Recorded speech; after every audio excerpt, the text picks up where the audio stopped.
Hey, what's up, everybody? It's Pete Corsaro from Grouvee.com. We're going to do part 5 of our King's Quest 6 Let's Play series. Sorry, it's been a while. I built a new computer, and basically I've just been kind of lazy. And I'm sorry for the few of you, anyways, that have seen the first 4 parts. Anyways, at the end of our 4th video, we had gotten almost everything we needed to do the rain spell, which we're going to need when we go to the Isle of the Isle of Mists again. So to make rain spell, we've got the salt water, which is the baby tears. We've got the sacred water, which was the oracle water.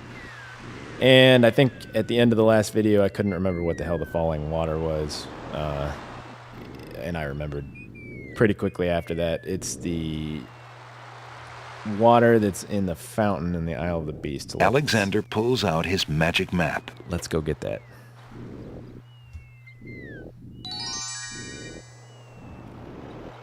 Yeah, Isle of the Beast. Alexander feels a strange pulling sensation. I don't know what I was trying to say there.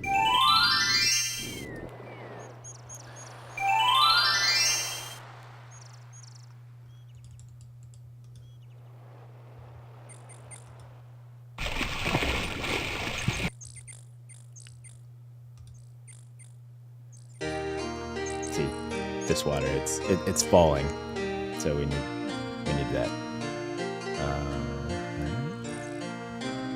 Alexander fills the hunter's lamp to the brim with the fountain water.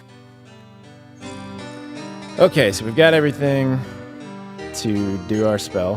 When we get back to the beach here, I'll cast the spell, because you need to cast it before you actually go to the Isle of Druid. If you, read the thing, it tells you that first mix those. We've done all the mixing part. Okay, so we've done the first 4 lines. Speak incantation over teapot to enchant. Heat to boiling to activate. All right, so the boiling part is they're going to capture us when we get back to the island, and they stick us in a cage and try and burn us. So there you go. It boils. And I should have just cast it while I was in there the last time. Sorry about that. Alexander prepares to enchant the hunter's lamp with the Make Rain spell incantation. Clouds of thunder, shafts of light, come and sup with me tonight. Waters 3 have I for tea. Brew a tempest now for me. I don't know what he's doing. All right. It's awfully long incantation and swirling going on here. The lamp in Alexander's hand gives a little perk. He hopes the spell works despite his makeshift teapot. Alright, so now we can go to the Isle of Mist and Alexander pulls out his magic map. get captured.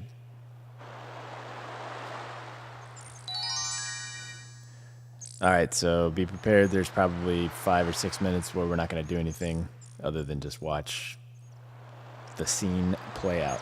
So enjoy. Alexander feels a strange pulling sensation.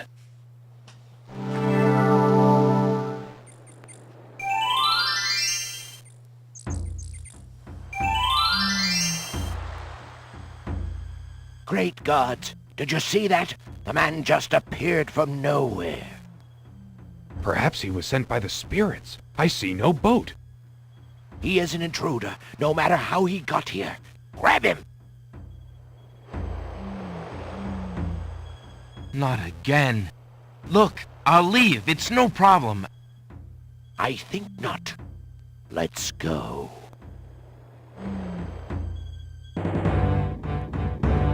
Alexander is frozen at the spectacle before him. Robed figures are gathered around a bonfire.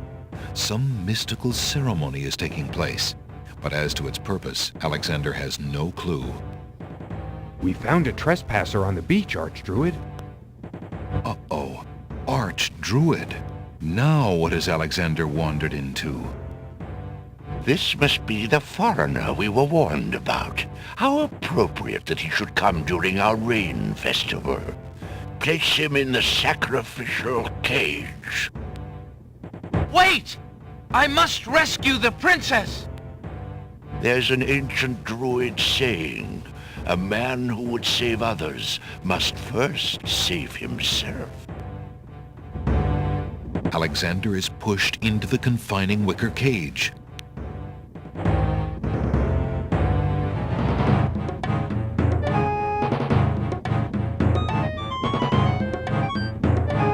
And the cage is swung out over the bonfire.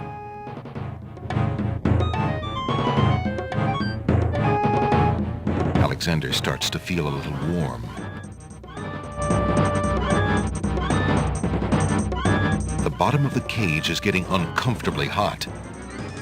This cage is really hot. Fire in the cage. Alexander pulls out Beauty's old slave clothes, desperate to beat out the flames. The flame is extinguished, but the clothes themselves burn to cinders. Alexander won't be able to keep the cage from igniting for long. The heat and movement must have jarred something. Something that Alexander's carrying is starting to jiggle around. Egad, something's really percolating. The water in Alexander's lamp is hot. It's just about boiling.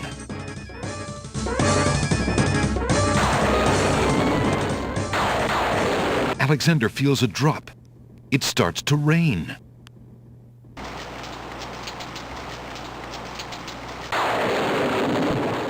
That man is a powerful nature wizard. By the sacred oak, let him down!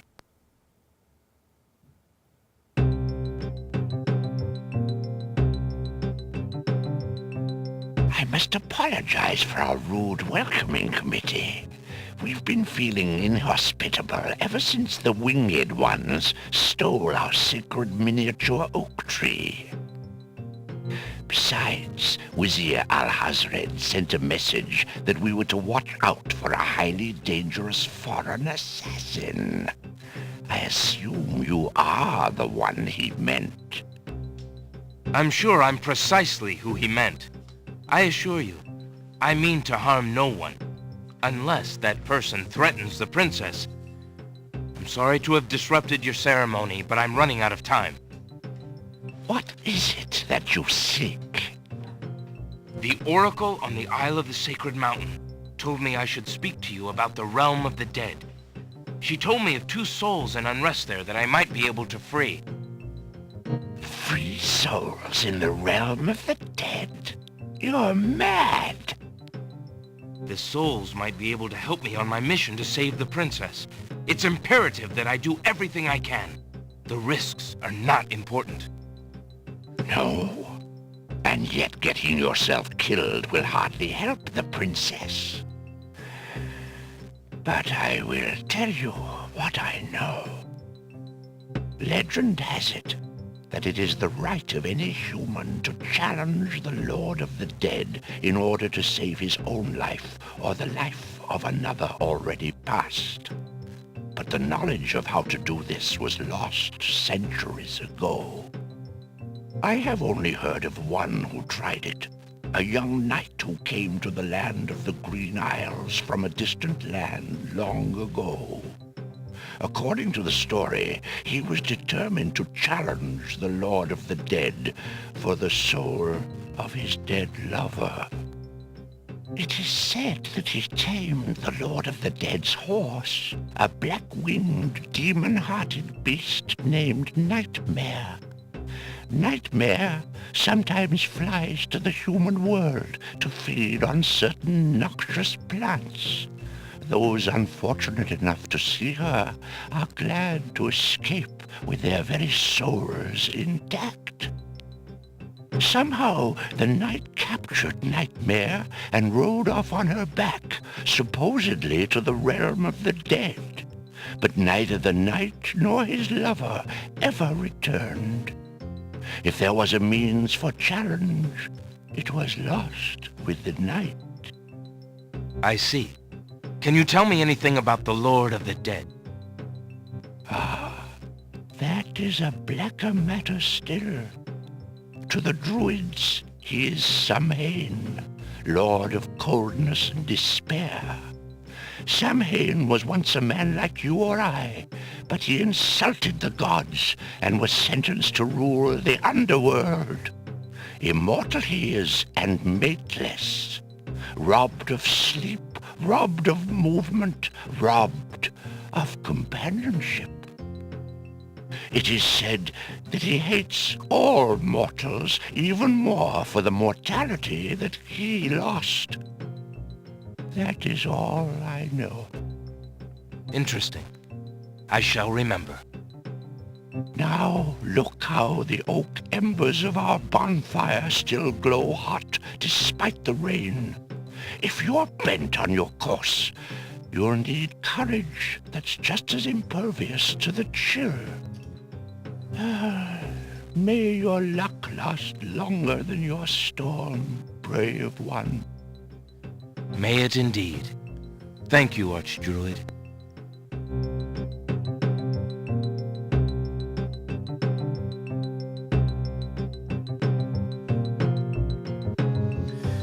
All right, we're back. I told you, it's kind of long. All right, so we need, before we leave here, to get the embers. All right, so we got this spell we need to get the rest of the stuff for, so that we can actually charm the horse that he was talking about. So we've got the skull, we just need to get the hot embers, which are right in front of us. We've got the sulfur, which is our egg. And we've got the hair that we pulled off of a ribbon just ages ago. So let's get what we need and get out of here. Alexander scoops up some of the red-hot embers in the ancient human skull.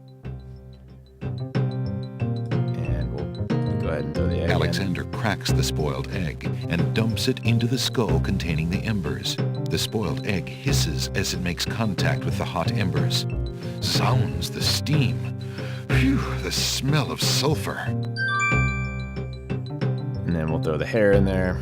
Alexander puts the strand of hair into the skull containing the embers and the spoiled egg. All right. Let's piece out of this joint. And all right, so he mentioned the horse feeds on noxious plants. We got this thing on the Isle of the Sacred Mountain, and it was a noxious plant, if you recall. So we're gonna go back to the Isle of the Sacred Mountain. There's no reason to use that on the... Suck off. That was... Alexander pulls out his magic map.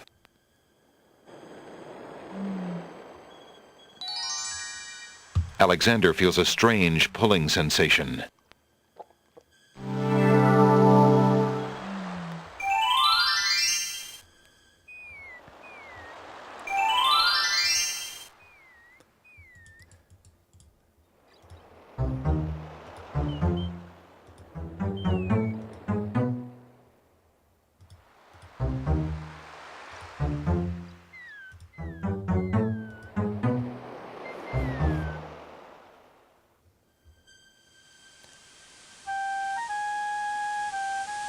Alexander arrives at the top of the cliffs, somewhat winded after his long but uneventful climb. Okay, so we could cast a spell right now and chant this thing, but there's one thing I want to do real quick before we do that. And we didn't go in this cave the last time we were up here.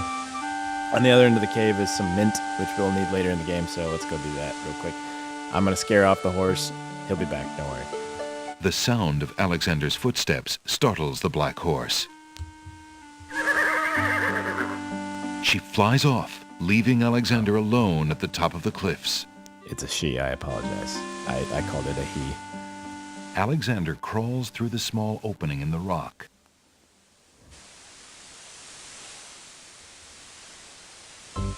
Alexander finds himself in a dark cave. So when it's dark, we get out our light. Alexander takes the candle from his tinderbox and uses the flint in the box to light it.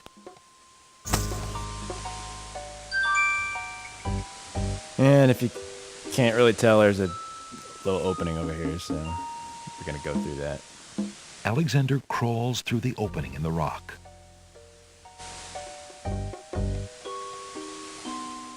The lighting in this part of the cave is better. Alexander extinguishes the candle's flame and places it back in his pack. And there's mint I was talking about. Alexander takes a few leaves from the plant. As he does so, a strong smell of peppermint is released. Ah! All right, let's go back. Alexander crawls back into the first room of the cave.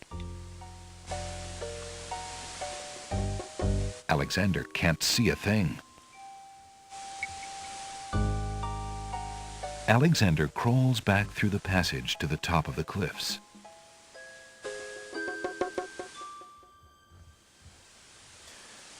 Okay, we'll go down the mountain and come right back up, because that'll bring the horse back.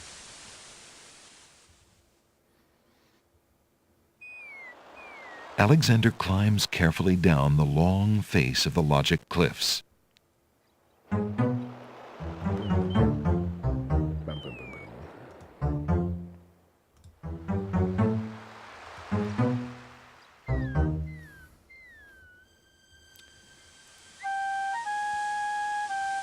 Alexander arrives at the top of the cliffs, somewhat winded after his long but uneventful climb.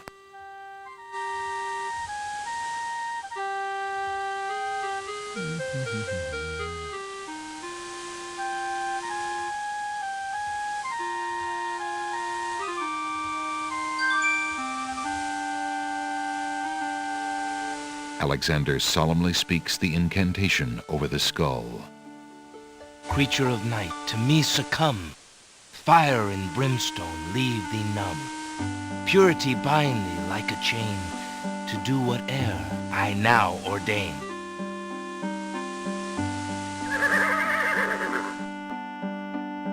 Nightmare flares her nostrils at the scent of the fire and brimstone.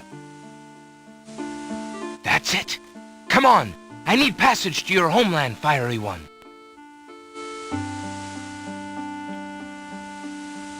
Unable to resist the power of the enchanted smell, Nightmare approaches Alexander. Her eyes appear glassy and sightless. In her hypnotized state, she is unaware of the human so close to her flank, or of anything at all except that marvelous smell. Now ride!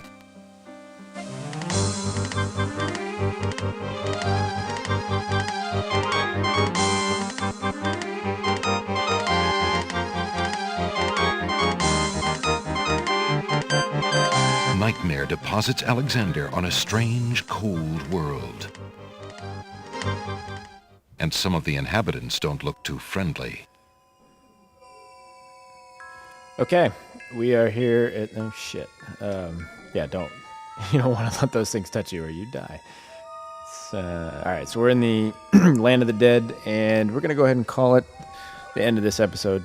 A little bit more reasonable length than previous episodes. We'll save it, and... Let's see, part 5... Oops. Oh, it already says part 5 end. Alright, so let's save it. Okay, well, thanks for joining me. I'm going to try and at least get out 3 episodes this week. Probably record another one right after this one, and try and release it as quick as I can. But anyways, thanks for watching. Sorry again that it's been so long, and I appreciate the few of you that have watched the videos before. Any feedback you've got would be great. Just leave them in the comments on YouTube, or you can visit the website, Grouvee, Grouvee.com, and leave a comment there, or, just come say hi. We also do reviews and shit, so just come talk to us. Anyways, like I said, thanks for joining us, and we'll see you next time.